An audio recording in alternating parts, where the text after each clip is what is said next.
முன்னெடுக்கின்ற போது எங்களுக்கு எல்லோருக்குமே தெரியும், நாங்கள் விரும்பினாலும் விரும்பாவிட்டாலும் கடந்த 76 வருடங்களாக இந்த நாட்டை நாசமாக்கிய அரசியலே எங்களுக்கு முன்னால் இருந்திருக்கின்றது.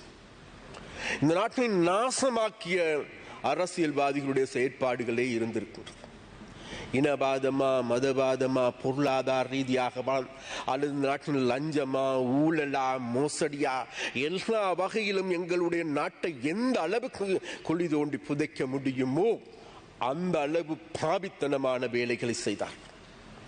அதில் விசேடமாக தமிழ் மக்கள் இன்றைக்கு 30 வருடங்களுக்கு பின்தள்ளப்பட்ட மக்களாக இருக்கின்றார். எந்த விதமான அபிவிருத்திகளும் முன்னெடுக்கப்படாத மக்களாக இருக்கின்றார்.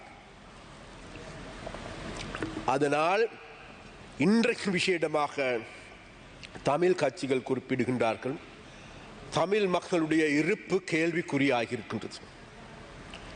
உண்மையில் நாங்களும் சொல்லுகின்றோம், தமிழ் மக்களுடைய இருப்பு கேள்விக்குறியாகி இருக்கின்றது.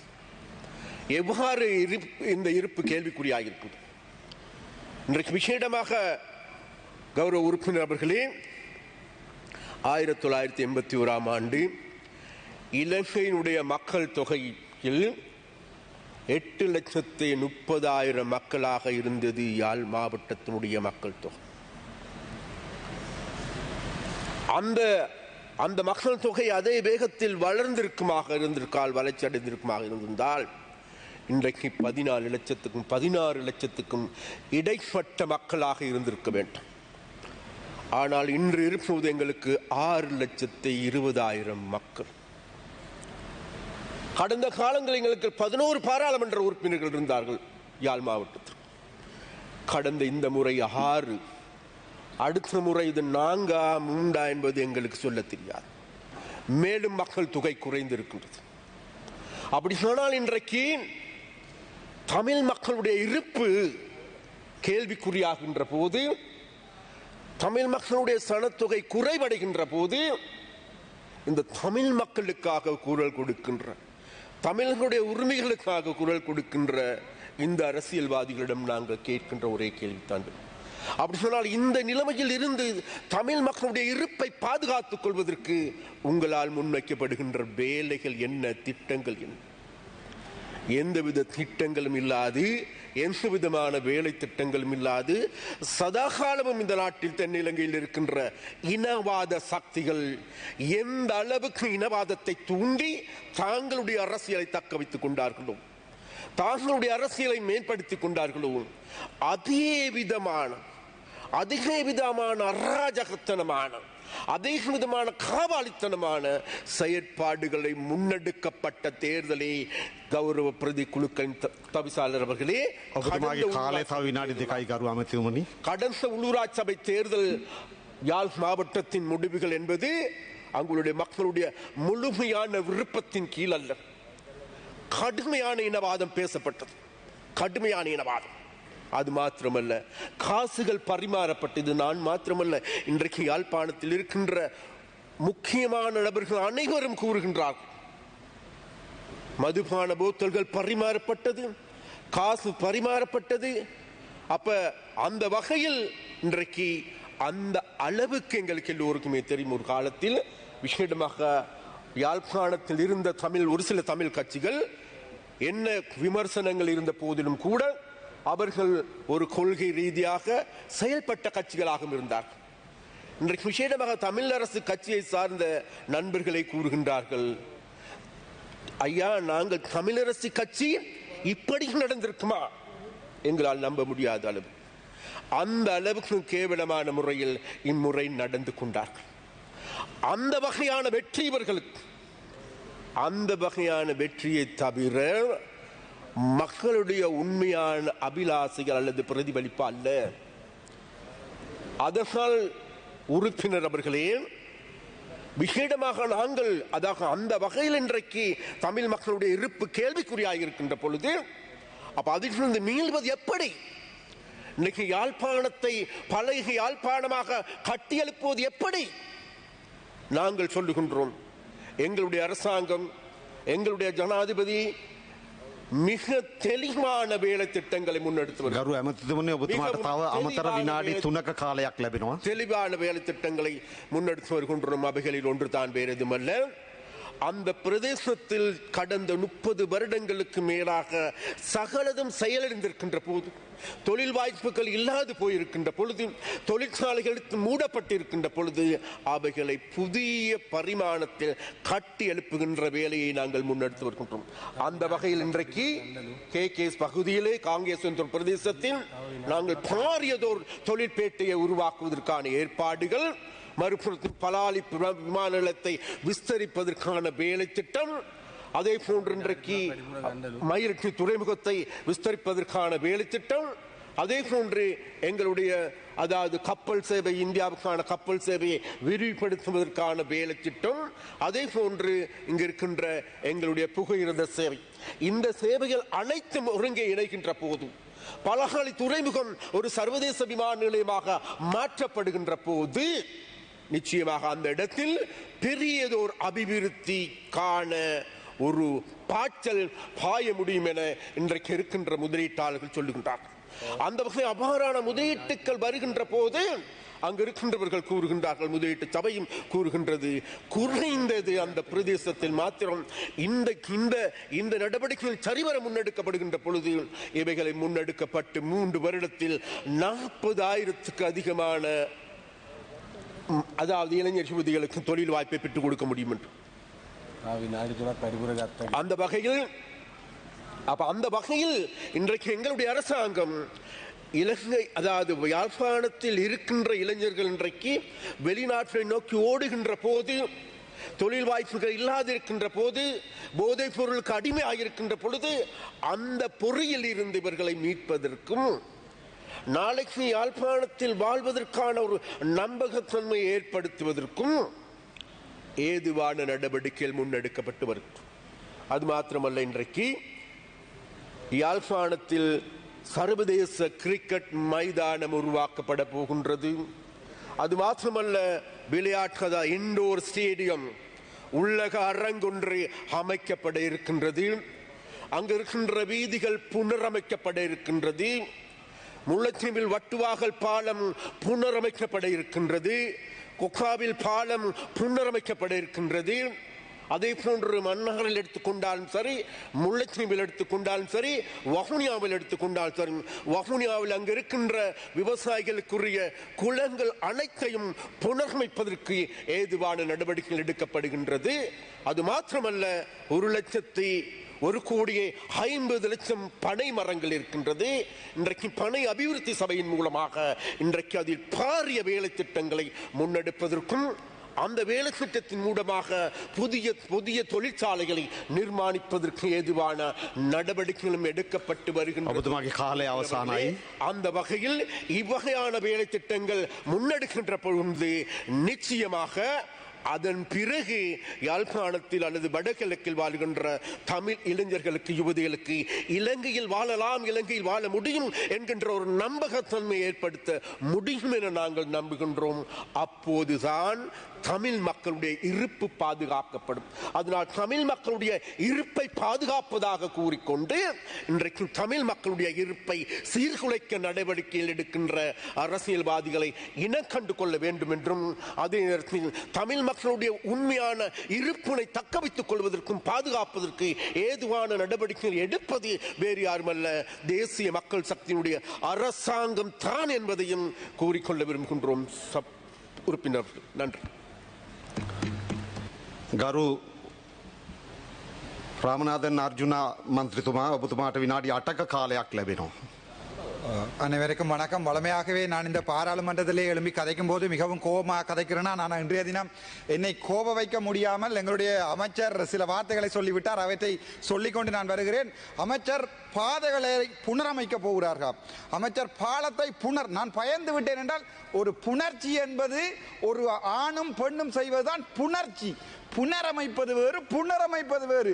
அமைச்சர் பாதைகளையும் பாலங்களையும் புனரமைக்க போகின்ற போது நான் பயந்து விட்டேன். அங்கே கூட சித்து விளையாட்டுகளை ஆரம்பிக்கிறார்கள் என்று நான் இதை ஒரு இந்த நேரத்திலே இதை கதைக்க முடியாது. ஆனால் நான் விடயத்துக்கு வருகிற நேரம் என்னென்றால் வடக்கு மாகாணத்தில் இவர் சொன்னார் இந்த தமிழரசு கட்சி என்பது வடக்கு மாகாணத்தினுடைய தமிழ் மக்களுடைய இதயம். அதை எங்களுடைய தேசிய தலைவர் உருவாக்கிய ஒரு கட்சி ஒன்றை காசு கசிப்பு சாராயங்களுக்காக வாக்கிடுகிறார்கள் என்று எங்களுடைய அமைச்சர் சொன்னது என்ன மாதிரி இருக்கிறது என்றால், எங்களுடைய தமிழ் மக்கள் தேசிய உணர்வு இல்லாதவர்கள், எங்களுடைய தமிழ் மக்கள் எங்களுடைய தேசிய தலைவரின் பின்னால் பயணிக்காதவர்கள், எங்களுடைய தமிழ் மக்கள் சாராயத்துக்காக வாக்கிடுவார்கள் என்ற ஒரு தமிழ் இனத்தை கொச்சைப்படுத்துகின்ற அமைச்சர் பேக்கை தூக்கி கொண்டு இப்போ வெளிக்கிடுகிறார், பைகளை தூக்கி கொண்டு வெளிக்கிடுங்கள். ஆனால் ஒன்றை சொல்ல விரும்புகிறேன், யாழ்ப்பாணத்தில் இருக்கின்ற ஒரு தமிழன் ஒருபோதும் ஒரு ரூபாய் காசுக்காக வாக்கு போட மாட்டான். உங்களுக்கு வேண்டுமென்றால் இது அரசியலாக இருக்கலாம். ஆனால் நான் யாருடைய பெயரை மென்ஷன் பண்ண டைமை வேஸ்ட் ஆக வேணான்னு சொல்லுங்க கௌரவ அமைச்சர்கிட்ட. ஆனால் யாழ்ப்பாண தமிழன் ஒரு ரூபாய்க்கு வாக்கு போடாதவன். தேசிய தலைவர் ஒரு காலத்திலே நீங்கள் முழுவதும் இந்த தேர்தலை புறக்கணியுங்கள் என்று சொன்னபோது அவர்கள் திட்ட தெளிவாக புறக்கணித்தார்கள்.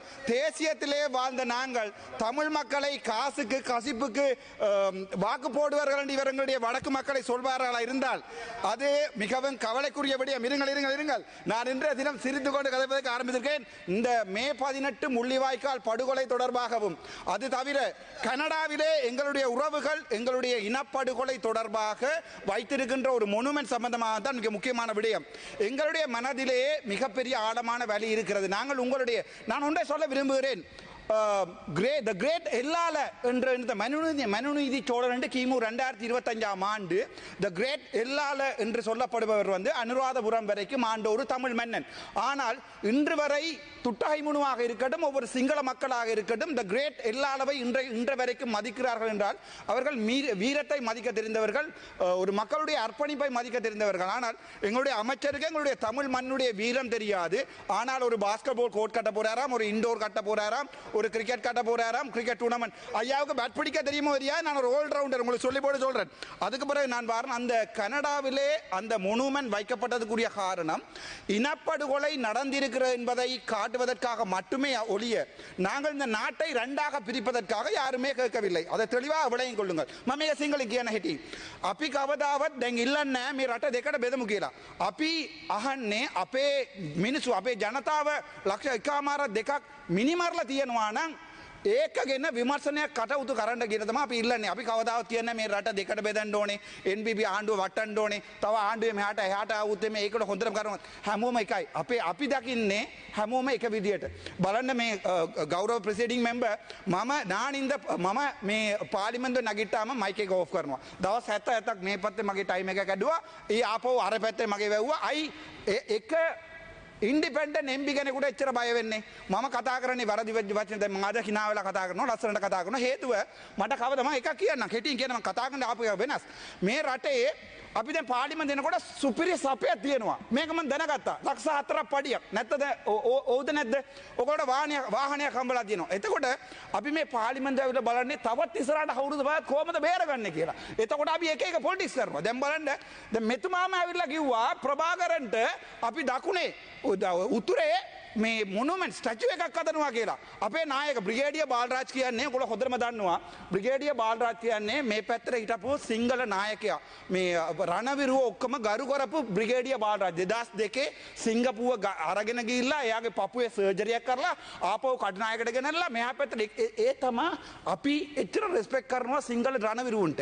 හේතුව අපේ ග්‍රේට් එල්ලාලට එකපාරම හදලා තියෙනවා. එතන ඔයගොල්ලෝ දන්නවා පෙරහැර යනකොටත් ඒක නවත්තන්න කියලා ඕඩර් එකක් තියෙනවා.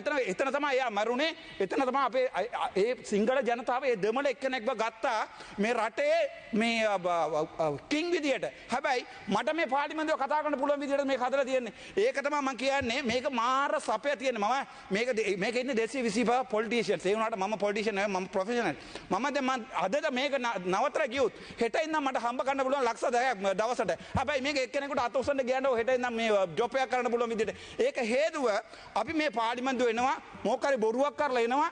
ඒ බොරුවක් කරලා ආවට පස්සේ අපි මේක කොහොමද බේරගන්නේ? මේ රටේ කොහොම හරි බොරු කරනවා. දැන් මේක බලන්න අද අපේ ජනාධිපතිතුමා කියලා තියෙනවා මේක 2018 මේ 18 කියන්නේ අපේම රට ඉන්න අපේම මිනිහාව මරණ බනපු නිසා මම ගෝදරම කරනවා. මම අනුරාධ කුමාර සානායක වැටෙනකොට ඇත්තටම දුක වෙන්න මිනිහක්.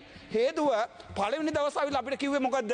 මේ උත්තරට අපි හොඳට මේ සලකන්න උත්තරට මේ ලයිබ්‍රරි එකට දෙනවා කියලා. එතකොට මෙතන මේ එම්පි කෙනෙක් කවල කිව්වා අර්ජුන මන්ත්‍රීතුමාගේ මූණ බලට එයා කොතන සතුරු වෙනවද කියලා. හැබැයි අද ඕගොල්ලෝ වැටෙනකොට ඕගොල්ලෝ ජෆ්නා වල එක එකනා වැටෙනකොට මෙතුමාගේ කත වහන්න කලින්ම මම ඕගොල්ලන්ට හොඳ ඇඩ්වයිස් එකක් දෙන්නම්. මෙතුමාට ඒ කියන්නේ සෙක්ස් කරන එකට දමල තේරෙන්නේ නැහැ. හදන එකට දමල තේරෙන්නේ. දැන් කියනවා පුනර්නුවා කියලා. පුනර්නුවා කියන්නේ මිනිහෙක් ඔබතුමාගේ කාලේ තව විනාඩි 2යි ගරු මන්ත්‍රීතුමනි. Thank you. එතකොට මෙයාගේ කටයි අර මේ ඉන්නේ තව මීලංගුපරන් කියලා එම්පි කෙනෙක්. ඒ දෙන්න අය කට වාගන්න එතකොට ලස්සනට ඔකට කරන්න මම මේක දෙමලින් කියන්න. මෙයාගේ නම කිව්වේ නැහැ. අනිත් එක අපි දැන් මේ රටේ බලන්නකෝ. දැන් මේ ඉන්න නාටිලේ එංගලකුප උප්පිල්ල. ආනල් අපිට අනිවාර්යයෙන්ම මං කියන්නේ මේ රටේ අපිට ලුණු නැහැ. හැබැයි අපි මූදිය වතුර ටිකක් අරගෙන ඇවිල්ලා කෑමට දාලා උයනවා. හැබැයි ඕගොල්ලෝ ඒක පුළුවන්ද? බෑ.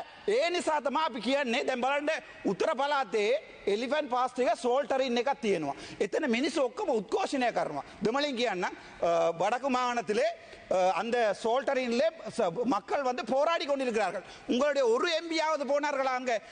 ඕගොල්ලෝ කරන්නේ ඕගොල්ලෝ වෙනුවට අපි පෙනීටනකොට උත්තර ඉන්න ජනතාවට අපි කිව්වා අපි ආදර NPP ආණ්ඩුවකට අපිට කැමති නැහැ. මම මේ ડોක්ටර් කෙනෙක් මට මේ කිසිම පොලිටික්ස් නැහැ. මේ ගරු ප්‍රෙසිඩිං මෙම්බර් මෙතන කිසිම පොලිටික්ස් නැහැ. මම කාත් එක්කවත් එකතු වෙලා පොලිටික්ස් කරන්නේ නැහැ. මම ඉල්ලුවේ අපේ උත්තර ජනතාවට මොනවා හරි හොඳ එකක් කරන්න පුළුවන්ද? එතකොට මාව ඉරේ දැම්මා. මට ආයෙ නඩුව දැම්මා. මාව කට වැව්වා. මේ මැක් එක කැඩුවා.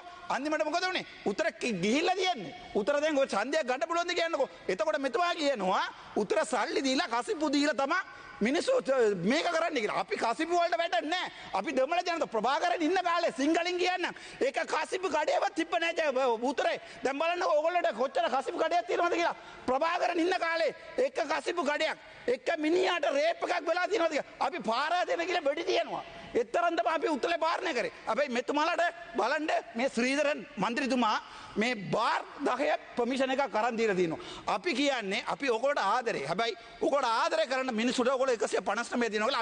අපිවත් එළියට දාන්න එපා. අපි ඉන්ඩිපෙන්ඩන්ට්. අපි ප්‍රොෆෙෂනල්ස්. අපි මේකට ආවේ මොනාරි ජංගිසි දෙයක් අපේ රටට මොනාරි කරගන්න පුළුවන් කියලා. හැබැයි මෙතුමාලා තමයි උතුරේ ඉන්න කුඩුකාරයෝ. මම දැන් කෙලිම කියන්න. ඔබතුමාගේ කාලය අවසానයි කරු මන්ත්‍රීතුමනි. උතුරේ ඉන්න ගංජාකාරයෝ උතුර හොස්පිටල් වල ඉන්න මාර හොරු සත්‍යමුති කියන්නේ පට්ට හොරෙක්. ඒ හොස්පිටල් ඩිරෙක්ටර් කෙනෙක් එයාට මේ ආණ්ඩුවේ කැබිනට් එක දාලා ඩිරෙක්ටර් පෝස්ට් එක එන් පෝස්ට් එකක් දීලා තියෙන්නේ. එතකොට මේගොල්ලෝ බේරගන්නේ මේ මිනිස්ටර්. එතකොට එයා ගිහිල්ලා එයාට කතා කරලා අත දීලා කරන්න ගොඩක් ඒවා තියෙනවා. දැන්වත් කියන්න මම NBB එකට එකයි. මෙයාගේ කටවහන්න අරයාගේ කටවහන්න කරුණා කරලා කාටවත් කතා කරන්න එපා කියන ඔයගොල්ලෝ කට්ටියට. එතකොට නිකම මිනිස්සු දිනයි. නිකම ඔයගොල්ලෝ ඒ කට්ටිය දිනයි උතරේ. මම දැම්ම කියන්න මම හැමෝටම හම්බලා කිව්වා කැන්ටින් එකේ. මේ ආවිල්ලා කියනවා අණ්ඩවැයර් එකට. අණ්ඩවැයර් එකට තියෙන දෙමළ දන්නේ නැත්තම්. මෙයා කොහමද උතරට ආවිල්ලා උතර මිනිස්සුන්ට උදව් කරන්නේ? ඔබතුමාගේ කාලය අවසానයි. අණ්ඩ මේ ආවිල්ලා කියනවා අණ්ඩවැයර් හදනවා කියලා. තපරේ දෙන්න. එතකොට ජට්ටි කියන්නේ අණ්ඩවැයර්. අණ්ඩවැයර් කොහමද ගවන්නේ මේ බෝට් එක නවත්තන්න? ඒක ජෙටි. Jetty is something different from the jetty. තපරේ දෙන්න. එතකොට මම එකක් කියන්නම්. මම මේ ඉන්න ආණ්ඩුවට එකක් කියන්න තියෙන්නේ. මේ දෙන්න අය කට වහලා මේ වෙන කවුරු හරි දෙන්න දාලා ওই DCG මීටින් වලට ඇමති කරන වෙන එකෙක් දුන්නා. හොඳයි ඔබ ඉතුරු ටිකත් මරන්නේ නැත්තම් මම මරනවා MPP ඉතුරු ටික. අවසන් කරන්න. MPP ගේ නම නැති කරනවා මෙයා නිසා. Thank you so much.